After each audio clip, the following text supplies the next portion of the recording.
Lindsay Lohan and Jamie Lee Curtis return after 22 years to what is deemed to be a Freakier Friday. Is it freakier? Is it better? Is it funnier? Yes, yes, and yes. I think I enjoy this movie way more than the original. Well, not way more, but I do enjoy more than the original. I think the four character dynamic as opposed to two works way better. The scenes in this movie are way funnier, and people saying this movie feels like a direct to DVD movie are so lame. I think the first 30 minutes feel like a direct to streaming movie, but the rest of this movie just feels solid. I'm happy this movie didn't go the route of Mean Girls 2024, where it was just a same exact story of the original, like one to one almost, with a few characters sprinkled in. Because why would I want to watch Mean Girls 2024, which has way worse jokes and a much worse script and singing, as opposed to the I don't even know how old the original Mean Girls is, but the original Mean Girls is like a 9 out of 10. So why would I watch the 2024 one over that one when it's supposed to be the exact same thing?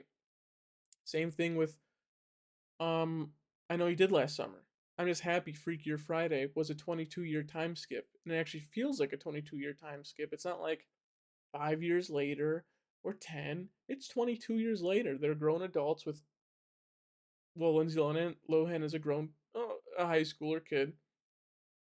I'm just so happy. We do have original character, some of the OG cast sprinkled in throughout this movie, which was nice to see. You have the OG Switcher, Lucille Soom, who is obviously the fortune cookie lady from the original. I didn't think she was going to be in this, but I'm happy she was. You have the original band members, Christina Vidal and Haley Hudson, obviously, especially when this movie introduces a whole new pop star, which I'm so sick of, by the way, in movies. Smile 2 does it, but that was more of like a. Was Smile 2. Was Smile 2 Shyamalan? Anyway, it was like a Nepo baby thing, but I noticed it's been happening in a lot of movies. Don't ask me to name them, but I swear to God, it's been happening in so many movies like these pop stars. No, I'm thinking of Trap. Trap had um M Night Shyamalan's daughter, and I'm just sick of it. It's not interesting. This movie kind of does okay with it, especially because Lindsay Lohan used to be a band member.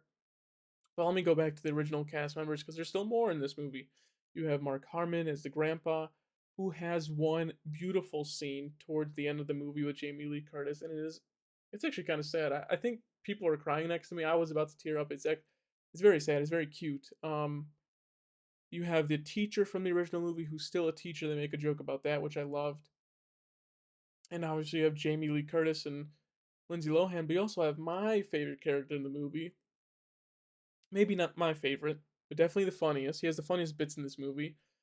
Uh, Chad Michael Murray is Jake. He is hysterical every time he's on screen, fantasizing about Jamie Lee Curtis. Just so funny. And the ending of this movie, having him come to the wedding with his girlfriend, and the girlfriend looks exactly like Jamie Lee Curtis from the original Freaky Friday, with like the blonde spiky hair and the dress. Oh, that was hysterical. That made me like I was crying laughing. It was so funny. I don't know why. And I'm happy they don't all have like such big roles in this movie. They're just sprinkled in just throughout the movie. There's nothing absurd about them. They don't take over the story in any way. Besides Jake a little, but he's more used as like a plot device, I guess. I'll get into that in a bit.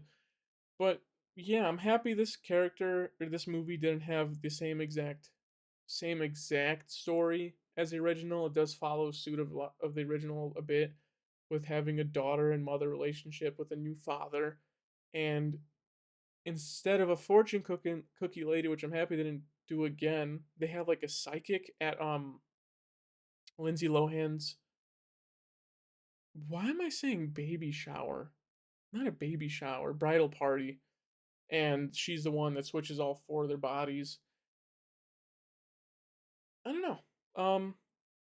This movie just so much better than the first one. I think the thing with four people is that you have so much more to work with because Lily and Harper aren't the same character at all.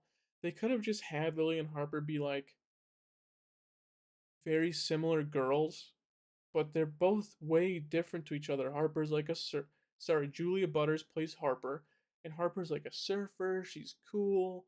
She's like laid back, and she's not like very popular. And then you have Lily played by Sophia Hammonds, who is British. That's one, and she acts like more preppy and fancier, and she claims she has a French boyfriend or something.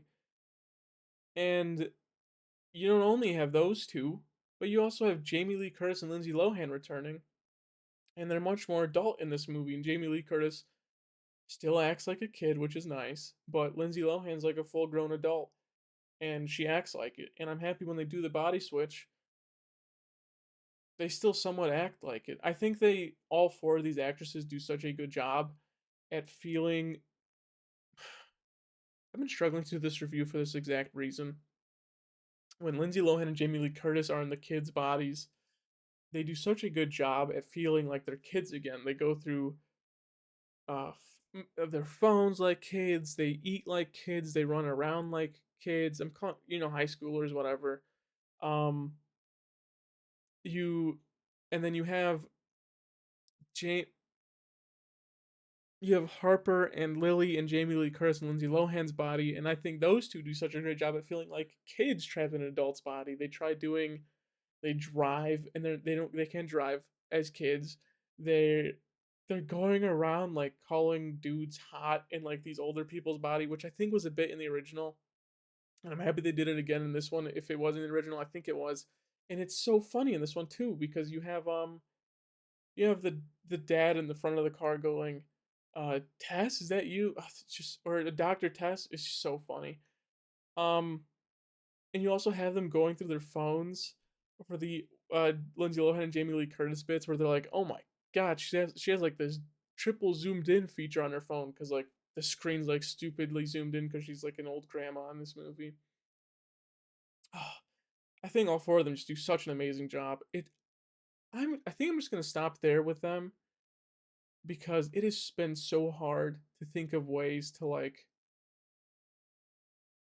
call Julia Butters Anna and calling Sophie Hammond's Tess and vice versa. It's so confusing in my head for some reason. I don't know what it is. It shouldn't be this hard, but I think they all do a great job.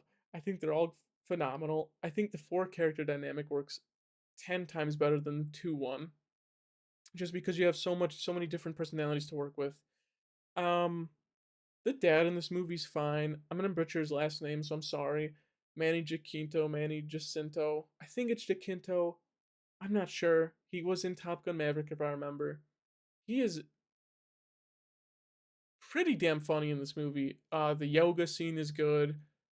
And I didn't mention earlier, but the new Principal X Mayo, the scene where Lindsay Lohan and Manny fall in love, and she's sitting there and she's like, "Oh, we're all single. Let's all go to like a restaurant together, a singles restaurant night." And then they're just looking at each other. She's like, "All right, I'll just book it for the two of you." That was also